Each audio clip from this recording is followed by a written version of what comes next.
The morning sun cast long shadows across the deck of the battleship Yamato, as Admiral Isoroku Yamamoto stood in contemplative silence, his weathered hands clasped behind his back. It was May 27, 1942, and the most ambitious naval operation in Japanese history was about to unfold. The gentle Pacific breeze carried with it the weight of empire and the dreams of a nation that had tasted victory after victory since Pearl Harbor. Yamamoto's eyes swept across the horizon, where 165 warships stretched as far as the eye could see. The combined fleet represented the pinnacle of Japanese naval power for aircraft carriers: 11 battleships, 16 cruisers, and 46 destroyers, all moving in perfect formation toward their destiny at Midway atoll. The sight should have filled him with confidence, yet something gnawed at the admiral's conscience like a persistent shadow. The plan, designated Operation Me, was elegantly simple in concept yet breathtakingly complex in execution. The first carrier striking force, under Vice Admiral Chuichi Nagumo, would launch a devastating aerial assault on Midway's defenses, neutralizing the American base while simultaneously drawing out the remnants of the Pacific Fleet. Once the Americans took the bait, Yamamoto's main battle force would annihilate them in the decisive engagement that would secure Japanese dominance over the Central Pacific. According to the intelligence reports from the Naval General Staff, the Americans possessed only 2 operational aircraft carriers in the Pacific, hardly a match for Japan's fleet carriers. The Akagi, Kaga, Hiryu, and Soryu represented the most experienced carrier force in the world, their pilots seasoned veterans of campaigns from Pearl Harbor to the Indian Ocean. These same aviators had sunk the British carriers Hermes and the heavy cruisers Cornwall and Dorsetshire off Ceylon just 2 months earlier. As referenced in Samuel Eliot Morrison's comprehensive history of United States naval operations, in World War II, the Japanese had achieved an unbroken string of victories. Since December 7, 1941, Wake Island, the Philippines, the Dutch East Indies, Singapore, each conquest had fallen like dominoes before the advancing tide of the rising sun. The capture of Midway would complete the defensive perimeter that stretched from the Aleutians to the Solomons, making Japan virtually impregnable. Yet Yamamoto harbored deep reservations about this operation. He had lived in America, studied at Harvard, and understood the industrial might slumbering across the Pacific. "I fear we have awakened a sleeping giant," he had confided to his staff after Pearl Harbor.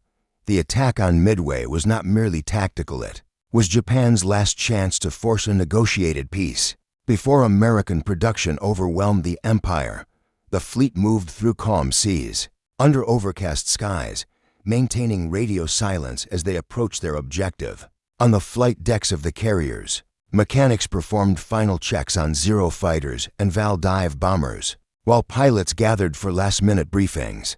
The air hummed with anticipation and quiet confidence born of 6 months of uninterrupted success. Captain Mitsuo Fukuda, who had led the attack on Pearl Harbor, supervised the preparation of his aircraft aboard the Akagi. His arm still bore evidence of an emergency appendectomy that would prevent him from flying the next day's mission, but his spirit remained undaunted. "Tomorrow," he told his assembled pilots, "we complete what we began at Pearl Harbor." Unknown to the Japanese, their every move was being monitored by American codebreakers who had cracked the JN-25 naval cipher. The trap was being set, not for the Americans, but for the hunters themselves. 3,000 miles away in the basement of the 14th Naval District headquarters in Pearl Harbor, Commander Joseph Rockford hunched over his desk surrounded by stacks of intercepted Japanese radio transmissions. His shirt sleeves were rolled up, his tie loosened,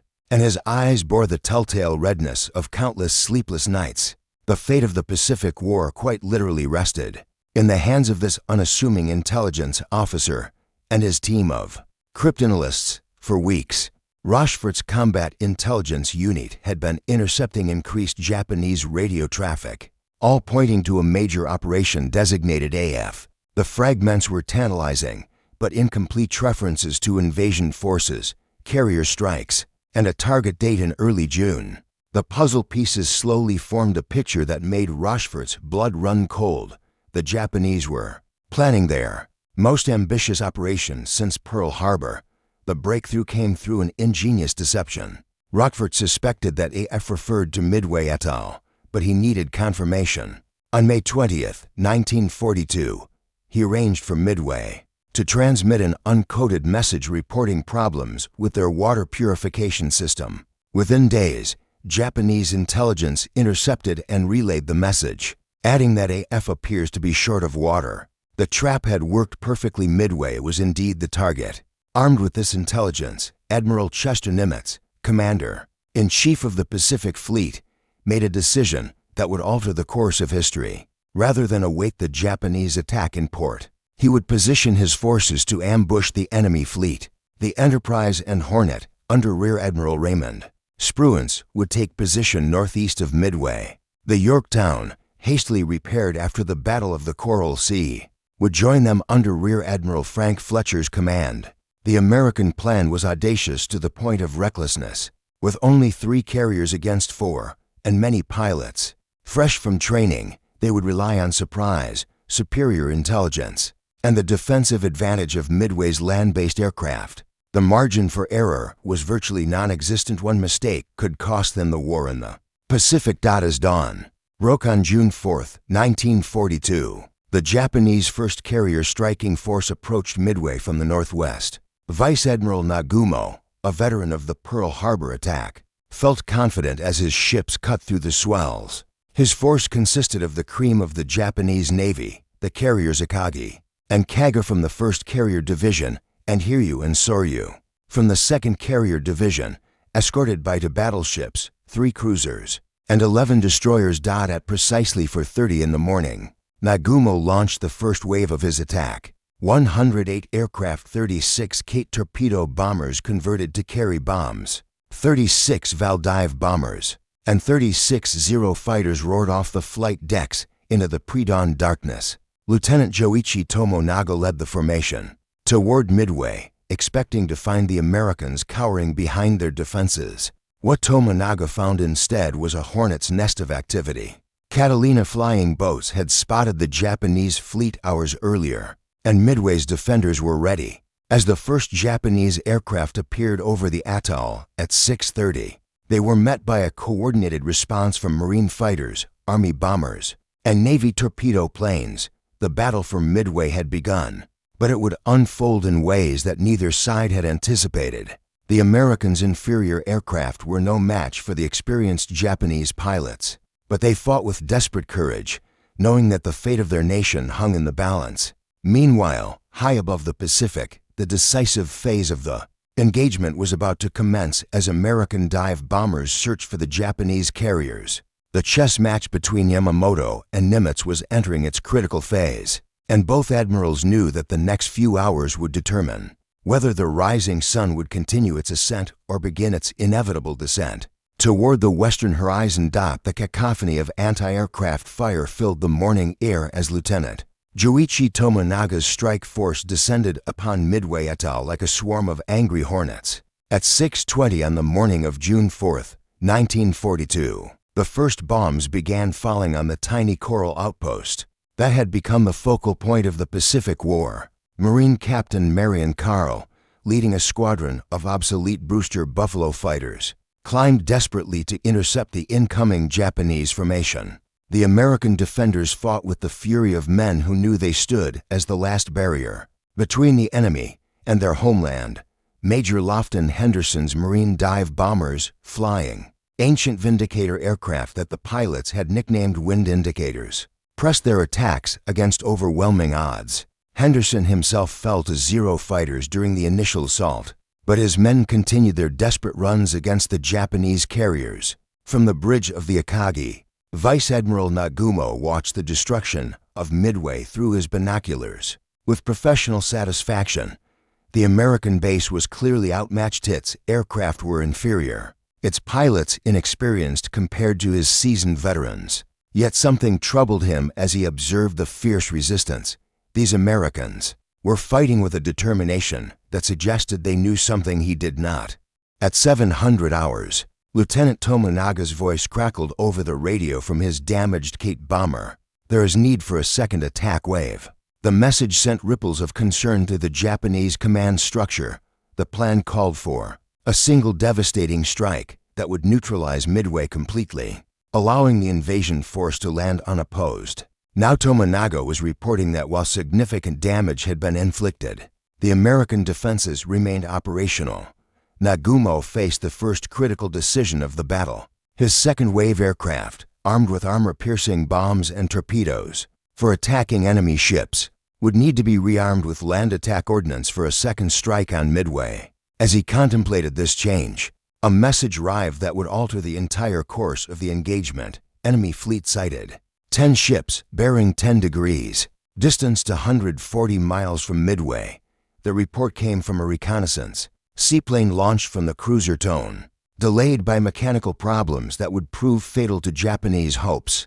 Petty Officer First Class Amari Komatsu, the plane's observer, had spotted elements of Task Force 16 under Rear Admiral Raymond Spruance. What he could not determine from his altitude was whether the American formation included aircraft carriers. The intelligence that would determine Japanese tactics for the remainder of the battle, as documented in Gordon Prange's authoritative work Miracle at Midway. This moment represented the turning point where Japanese operational flexibility began to unravel.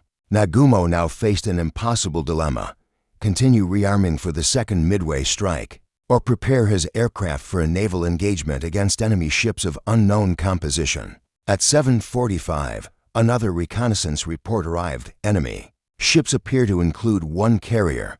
The news struck the Japanese command like a thunderbolt. Nagumo immediately ordered his aircraft to be rearmed with anti-ship weapons. But the process would take precious time. His flight decks became scenes of organized chaos, as ordnance crews worked frantically to switch bomb loads, while fuel lines snaked across the wooden planking. Meanwhile, high above the Pacific, Lieutenant Commander Wade McCluskey led 37 dauntless dive bombers from the Enterprise in a desperate search for the Japanese fleet. His fuel gauges showed dangerously low levels, and many of his pilots were flying their first combat mission. McCluskey had to make a crucial decision: follow his original search pattern, or trust his instincts and turn north toward a lone Japanese destroyer that seemed to be heading somewhere important. The destroyer was the Arashi, racing to rejoin the main force after depth-charging the American submarine Nautilus. McCluskey's decision to follow her wake would prove to be one of the most consequential navigational choices in naval history. As his squadron banked northward, the 4 Japanese carriers came into view below, their flight decks crowded with aircraft in various stages of preparation. At 10:22 that morning, McCluskey rolled his Dauntless into its attack dive and spoke the words that would echo through history: attack! Attack!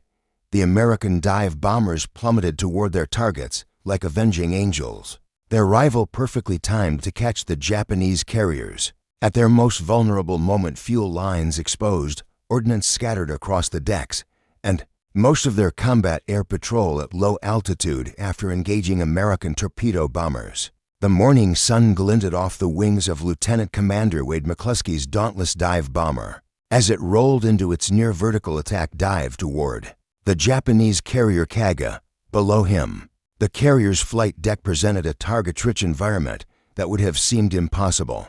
Just hours earlier, aircraft packed wingtip to wingtip, fuel hoses snaking across the wooden planking, and ordnance carts positioned for rapid rearming operations. At the same moment, Lieutenant Commander Maxwell Leslie led his squadron of Yorktown dive bombers against the Soryu, while Lieutenant Earl Gallagher's Enterprise group targeted the Akagi.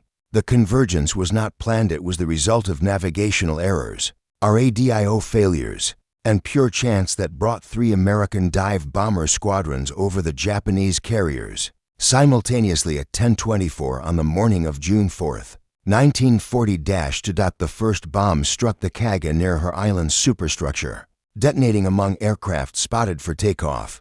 Aviation gasoline ignited in brilliant orange fireballs that raced across the flight deck, consuming everything in their path. Lieutenant Commander Leslie's attack on the Soryu was equally devastating. His first bomb penetrated the forward elevator, exploding in the hangar deck among fully fueled and armed aircraft. Within minutes, both carriers were transformed from instruments of war into floating pyres on the bridge of the Akagi. Vice Admiral Nagumo watched in horror as his flagship shuddered under multiple bomb hits. The first penetrated near the amidships elevator, igniting the aircraft that had been prepared for the second Midway strike.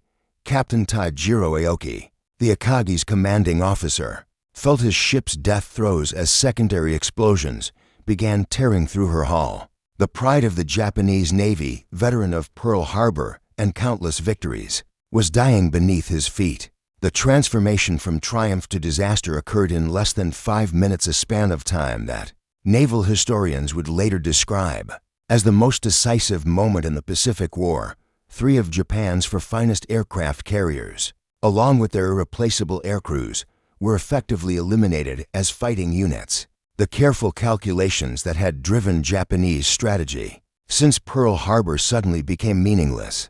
Captain Ryusaku Yamamoto of the Soryu exemplified the samurai spirit that had carried Japan through 6 months of victory. As flames engulfed his ship, he refused all entreaties to abandon her, choosing instead to go down with his command. His final signal to the combined fleet was characteristic in its brevity: Soryu damaged, listing, and on fire. He made no mention of the hundreds of trained pilots and aircraft maintenance personnel who perished with his ship, losses that Japan could never replace. The sole surviving Japanese carrier, Hiryu, under Captain Tomio Kaku, immediately launched a retaliatory strike against the American fleet.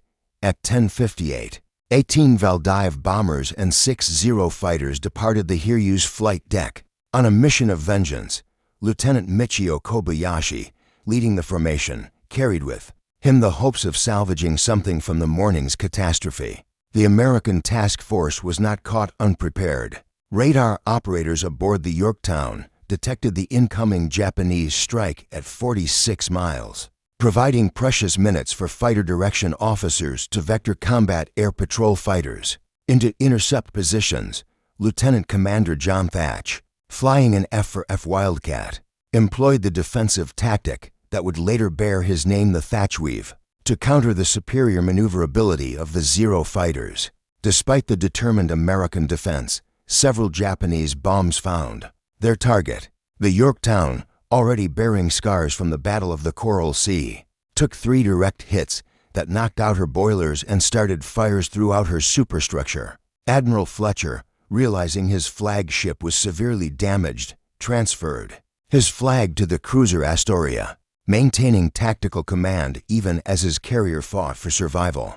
As referenced in Walter Lord's meticulously researched Incredible Victory, the afternoon phase of the Battle of Midway would prove that the morning's devastation was not a fluke, but rather the result of superior American intelligence, tactical flexibility, and the courage of individual aircrews who pressed home their attacks against overwhelming odds. The Hiryu's second strike, launched at 1:31 that afternoon, consisted of 10 Kate torpedo bombers and 6 Zero fighters under Lieutenant Joichi Tomonaga, who had led the morning attack on Midway despite his damaged aircraft. Tomonaga knew this would be a one-way mission. His fuel tank had been holed during the earlier strike, leaving him insufficient fuel for the return journey. As the Japanese formation approached Task Force 17, Tomonaga could see the Yorktown, listing but still operational, her damage control parties working frantically to restore power and patch hull breaches. The sight filled him with grim satisfaction. Here was a worthy target for his final mission. The afternoon sun cast long shadows across the Pacific as Lieutenant Joichi Tomonaga's 10 Kate torpedo bombers descended toward the wounded Yorktown in their final attack run. Despite taking a direct hit from anti-aircraft fire that killed his rear gunner, Tomonaga pressed his attack with the determination of a man who knew he would not survive to see another sunset. His torpedo struck the Yorktown's port side at 14:45, flooding the carrier's engine rooms and causing a severe list that threatened to capsize the great ship. Captain Elliot Buckmaster, commanding the Yorktown, watched helplessly as his damage control teams fought to save their vessel, the carrier that had survived the Battle of the Coral Sea and returned to action through the heroic efforts of Pearl Harbor shipyard workers, was now facing her final trial. Below decks, Chief Petty Officer Henry Richter led a volunteer party into the flooded compartments, working in waist-deep water to shore up bulkheads and maintain the ship's stability. The attack that sealed the Yorktown's fate came from an unexpected quarter, the Japanese submarine I-168, commanded by Lieutenant Commander Yahachi Tanabe, had been stalking the American task force for hours. At 15:36, Tanabe fired a spread of 4 torpedoes at what he believed to be an Enterprise-class carrier. 2 of the long lance torpedoes found their mark, striking the Yorktown below the water line and inflicting damage that no amount of seamanship could overcome. The order to abandon ship came at 14:55, transmitted with characteristic naval understatement. All hands not engaged in damage control. Abandon ship. Captain Buckmaster was among the last to leave, standing on the bridge wing as his crew lowered themselves down lines into the oil-slicked Pacific. The destroyer Hammond came alongside to assist in rescue operations, her crew working with desperate efficiency to pull survivors from the water. While the Yorktown fought her death struggle, the final act of the carrier battle was unfolding 100 miles to the northwest. The Hiryu, last survivor of Nagumo's once mighty carrier force, had become the focus of American revenge. At 1600 hours, Enterprise dive bombers under Lieutenant Commander Earl Gallagher located the Japanese carrier and her escorts, moving northwest at high speed. Captain Tomio Kaku of the Hiryu had performed miracles throughout the day, launching separate strikes against the American fleet, while his ship maneuvered independently of the burning hulks that had once been the Akagi, Kaga, and Soryu. His aircrews, among the most experienced in the Japanese Navy, had pressed their attacks with suicidal determination. Now, as American dive bombers appeared overhead, Kaku prepared to meet his fate with the same stoicism that had characterized his command. The attack began at 17:05 with Lieutenant Commander Gallagher leading his dauntless bombers in steep dives toward the Hiryu's flight deck. The Japanese carrier, lacking sufficient combat air patrol after the day's operations, could offer only token resistance, for direct hits transformed the Hiryu from a fighting ship into a blazing wreck within minutes. Her wooden flight deck, erupting in flames that could be seen for miles across the darkening Pacific. Admiral Tamon Yamaguchi, commanding the 2nd Carrier Division from the Hiryu, faced the same decision that had confronted his fellow admirals throughout the day. A graduate of Princeton University and former naval attaché to Washington, Yamaguchi understood better than most the implications of the day's disaster. Japan's carefully husbanded carrier strength had been shattered in a single morning, and, with it, the Empire's offensive capability in the Pacific. Rather than transfer his flag to an escorting cruiser, Yamaguchi chose to remain aboard the dying Hiryu. His final message to the combined fleet was a model of naval tradition. "I am prepared to crash dive my plane into an enemy carrier." When reminded that he had no aircraft available, the admiral simply nodded and prepared to go down with his ship.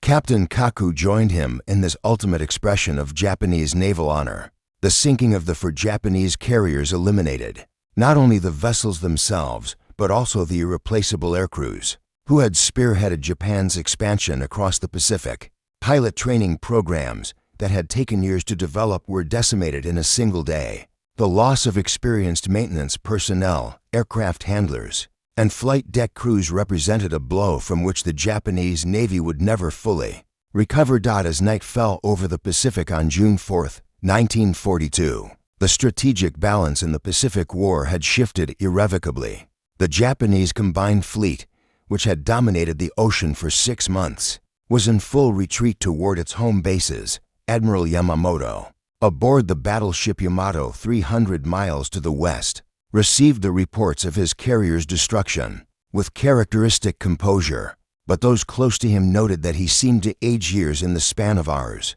The decision to cancel Operation Me and withdraw the entire Japanese fleet was made at 25 minutes past midnight on June 5th. The invasion of Midway, the capture of the Western Aleutians, and the destruction of the American Pacific Fleet, all the ambitious goals that had driven Japanese planning for months, were abandoned in favor of preserving what remained of the combined fleet. The pre-dawn darkness of June 5, 1942, found Admiral Isoroku Yamamoto standing on the bridge of the battleship Yamato, his face a mask of stoic resignation as he contemplated the magnitude of the disaster that had befallen his combined fleet. The same man who had orchestrated the brilliant attack on Pearl Harbor now faced the crushing reality that Japan's path to naval dominance had been decisively blocked at a tiny coral atoll in the Central Pacific. The reports streaming in from his surviving commanders painted a picture of unprecedented catastrophe for fleet carriers the Akagi, Kaga, Soryu. And here you had been reduced to burning hulks or had already slipped beneath the Pacific's waves. With them had gone over 300 of Japan's most experienced naval aviators, men whose training had begun years before the war and whose loss could never be adequately replaced. The cream of the Japanese Navy's air arm had been wiped out in less than 24 hours of combat. Captain Watanabe, Yamamoto's chief of staff, approached with the latest damage assessment. The numbers were staggering: 248 aircraft destroyed, including 150 highly trained carrier pilots. The 4 carriers represented nearly half of Japan's total fleet carrier strength, vessels that had taken years to build and could not be quickly replaced.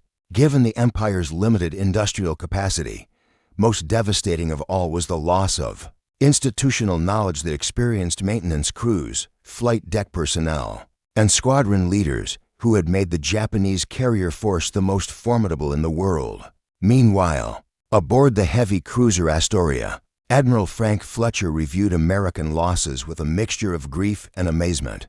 The Yorktown was gone, along with 147 aircraft and 307 personnel.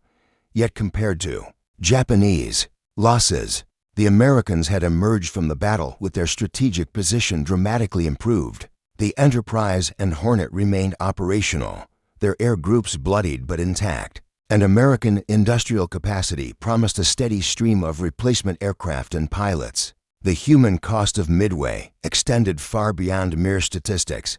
In the waters around the sinking Japanese carriers, hundreds of sailors struggled for survival in the oil-slicked Pacific. The destroyer Tanakaze, one of the few Japanese warships to escape damage, pulled survivors from the water throughout the night.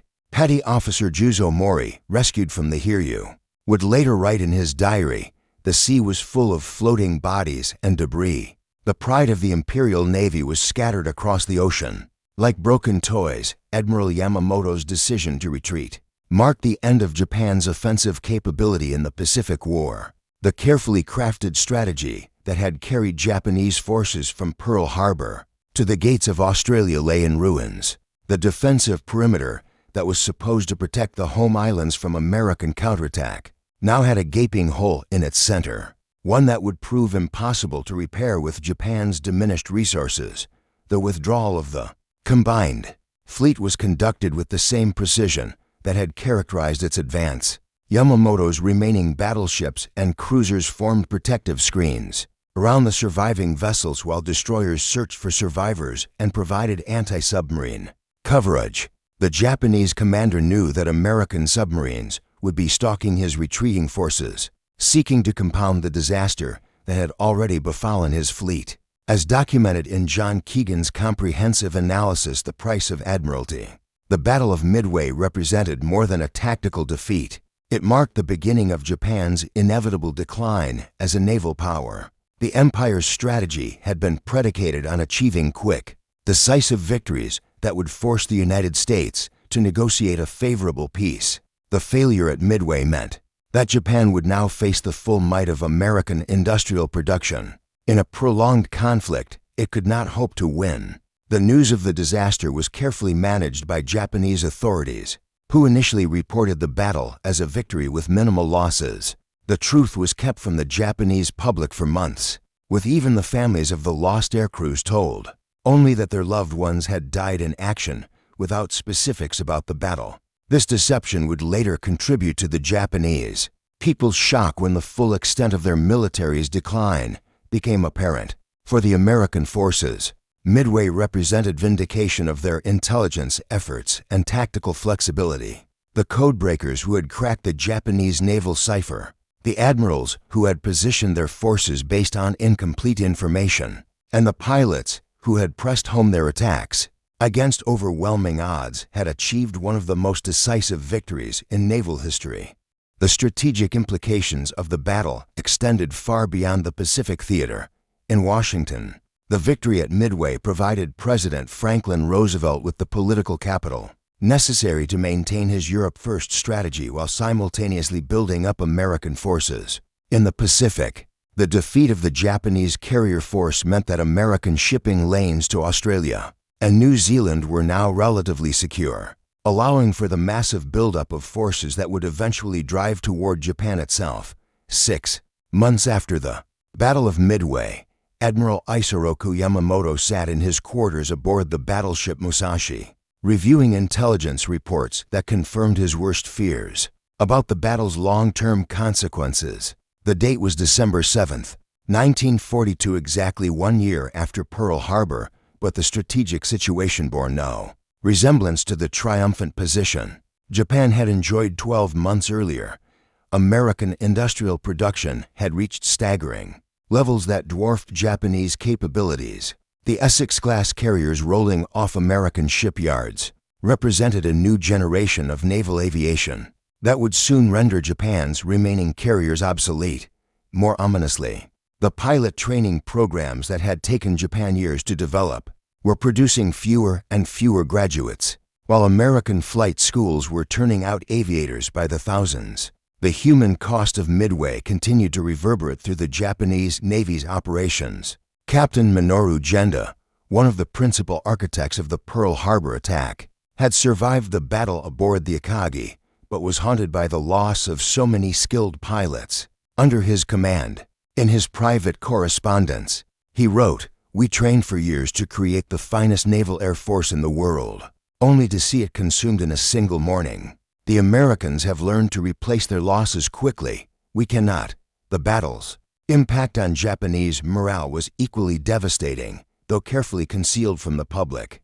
The invincibility complex that had driven Japanese expansion since the Russo-Japanese War had been shattered by the sight of their finest carriers burning on the Pacific swells. Veteran petty officers who had served since the China incident spoke in hushed tones about the unlucky day when the rising sun began its descent.